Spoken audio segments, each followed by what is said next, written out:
I've noticed lately that a lot of companies either have cybersecurity insurance or they're considering buying it. The question that I get asked most often is, what exactly does cybersecurity insurance protect me from, and is it worth it?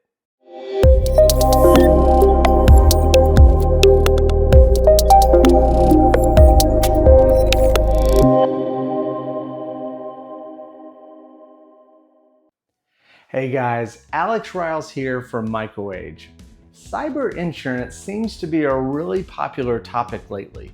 People think that they need it for lots of different reasons. So I thought it'd be fun to take a deep dive today into, first of all, what exactly is cyber insurance? Why does it matter now that we have it? What exactly does it cover? What does it not cover? And how exactly do cyber insurance companies analyze risk to determine the cost of our policy? So let's dive in. First of all, what exactly is cybersecurity insurance? It's really designed to protect businesses from the financial consequences of a cyber attack or a data breach. It's not cyber defense in and of itself. It's really a damage mitigation strategy. So having cyber insurance is not a weapon we use to prevent an attack. It is a weapon we use to mitigate the liability or the cost if we are attacked. So with that in mind, let's think about, why is cyber insurance such a hot topic today with so many companies? And the answer is because cyber attacks, particularly ransomware, are happening more than ever before. Supply chain attacks are common, data breaches and data theft are common. There's a great website I really like. It's called ransomlook.io. And it tracks ransomware groups from all over the world. There's a lot of good statistics on there. Did you know that 436 active groups around the world are committing ransomware attacks today? About 121 forums and marketplaces out there, largely on the dark web, some on the surface web, where you can buy ransomware as a service. It makes it easy for bad guys to do what they do.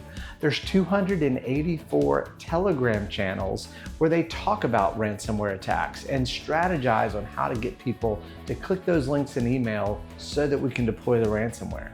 That's scary. It is an epidemic in our culture right now, and so we're looking for every tool in the book to try to mitigate against this threat. So I feel like we're kind of evolving now from the security products and capabilities that are nice to have, more toward thinking about strategic risk management in cybersecurity. Having cyber insurance is part of strategic risk management. The risk is that I'm going to get hit, and then I'm going to have to pay out a large sum of money, millions of dollars, to mitigate the threat. So cyber insurance reduces the amount we pay out of pocket, which reduces our risk. So it matters now because the attacks are happening more frequently than ever, and we're always looking for ways to mitigate our risk. So what exactly does cybersecurity insurance cover, and what does it not cover? So what it does cover are data breaches or data destruction, even data theft that might happen in your environment. And it does this from the perspective of a first party, that's the enterprise that's actually hit, as well as the third party, which is maybe your customer whose data you're storing. If you're hit with a cyber attack and your customer's data is breached, then the third party is that customer whose information was stolen. So we need to think about all the cost involved in protecting ourselves and protecting the data of our third-party customers. Ransomware and extortion cost also can be covered by cybersecurity insurance. Paying that ransom is not cheap typically. Business interruption cost. Have you ever thought about, you might be down for a week if you have everything together, maybe a month if you don't have good backups and don't have good processes. Regulatory fines and legal fees are another area of common expense for companies that can be covered by cybersecurity insurance, as well as forensic costs. So oftentimes you have to hire an incident response team to come in and help you figure out, A, how did the bad guy get into your network? B, what exactly did they do? And where might they be hiding so you can clean them out? Incident response is not cheap. We call that digital forensics. We take all the hard drives out of the computer, we break them open, we analyze the data, we try to understand exactly what happened. Data recovery costs might be easy if you have good backups. It might be expensive if you have to manually piece together your data. Crisis communication costs can be covered. That might be the cost of communicating to your employees or the cost of communicating to your customers that a data breach happened.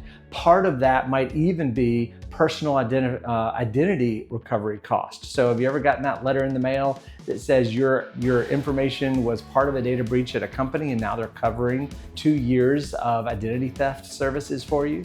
You know, that's not cheap. That has a cost. That company bought that identity service for potentially thousands, tens of thousands, hundreds of thousands of their users. That has a cost. All those things can be covered under cyber insurance policies depending on your policy. Make sure you read the policy carefully, understand what you're getting, what you're not getting.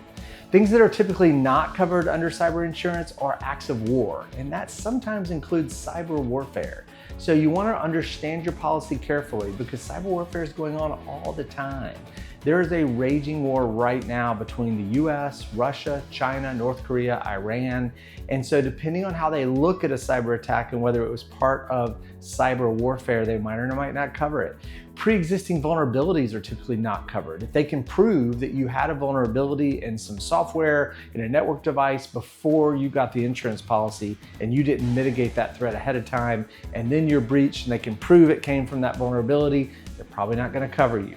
Insider threat is another one not covered. That's an employee inside your organization that does something malicious. That can include human error. So have you ever had an administrator misconfigure an Amazon S3 storage bucket and that left it vulnerable and open to hackers to come in and steal your data? That probably wouldn't be covered by cyber insurance. The last one I want to mention is poor cybersecurity processes and practices. So if you're not doing the required things, the common things that are table stakes in an environment like encrypting your devices, if you have bad processes or maybe you haven't documented your processes like your acceptable use policy, your incident response policy, that's bad process and likely your insurance provider would not cover you. So when an insurance company comes in tries to determine how much to charge you for a policy, how do they assess your risk level in order to determine your policy payment? The answer is a couple of things. They're really looking for whether you're following common security controls. So they're going to send you a really big questionnaire and it's going to have 100 questions on it, and they're going to ask you all sorts of things like, do you have multi-factor authentication turned on in all of your identities? Do you have encryption turned on all your laptops and mobile devices? Are you using user awareness training to make sure your users know not to click on those phishing emails? Do you have email security turned on? Do you have endpoint security agents deployed to all your devices? These are just a sampling of what could be 100+ security controls that are best practice to have, and your insurance company is going to ask you if you have all these things. Now, they're not going to come in and validate. They're not looking for evidence, so you can say whatever you want. However, if you have a cyber attack, they are going to send investigators out to then go dig into every question and find out, are you actually doing what you said you're doing? And if not, they're not going to pay the claim. So be honest on these questionnaires. If you are aligning to a cybersecurity framework and you can show evidence of compliance, maybe an attestation report from an auditor, that goes a long way to help the insurance provider know how to set your risk level. So if you are a managed service provider and have SOC 2 as an example, that's a great start to saying you're following great best practices in security. If you have ISO 27001, which is an international framework or standard for cybersecurity that you're audited against, then that goes a long way also to helping your insurance premiums stay low. NIST Cybersecurity Framework 2.0 is a good one, but there's no audit for that. It's self-attestation. So following that will certainly make sure you are compliant in a good way to help your policy so you can answer positively on your questionnaire, but it doesn't carry quite as much weight as maybe SOC 2 or ISO 27001. There's lots of other compliance frameworks like NIST 853 if you're working with the Department of Defense, or NIST 800-171 if you're trying to align with CMMC to work with the federal government. But following a cybersecurity framework is a great start to lower your policies and make sure that you're getting the best risk profile that you can. I hope this has been helpful to understand a little bit about what exactly is cybersecurity insurance. Why does it matter now that we have it? What it covers and what it doesn't cover, and how exactly insurance providers assess your risk. So if you have more questions or would like some help with complying with one of these security frameworks, make sure you reach out to MicroAge on our website, microage.com. We'd love to help you. Until next time, I'll see you later. Stay safe.